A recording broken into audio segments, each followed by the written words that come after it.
हाँ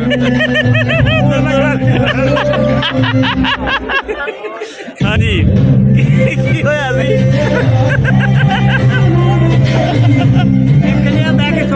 ना लाइव होएगी जी गल होएगी। पहले पहले शादी पे ना 2 पलंग दिया करते थे, 2, एक दूल्हे का एक दुल्हन का। ठीक है। फिर जब वो पलंग खत्म हुआ ना, सिंगल बेड आ गया ना हाँ जी दूल्हे और दुल्हन का, उस वक्त की लेडीज ये बोली क्या बगैर भी का जमाना आ गया, अब एक बेड पे दोनों सो जाएंगे।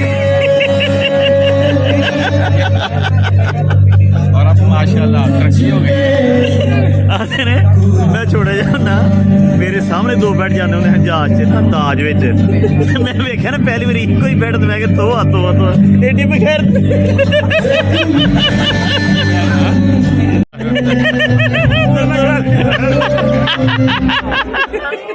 हाँ जी की होया सी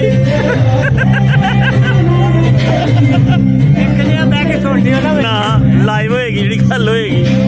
पहले पहले शादी पे ना 2 पलंग दिया करते थे, 2, एक दूल्हे का एक दुल्हन का। ठीक है।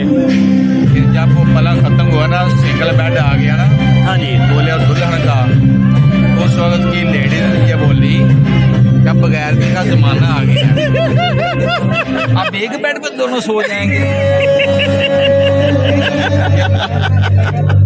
और अब माशाल्लाह तरक्की हो गई। आते ने मैं छोटा जा ना मेरे सामने 2 बैठ जाते होंगे जहाज च ना ताज विच मैं वेख्या ना पहली बारी इको ही बैठ तो मैं तो एडी बगैर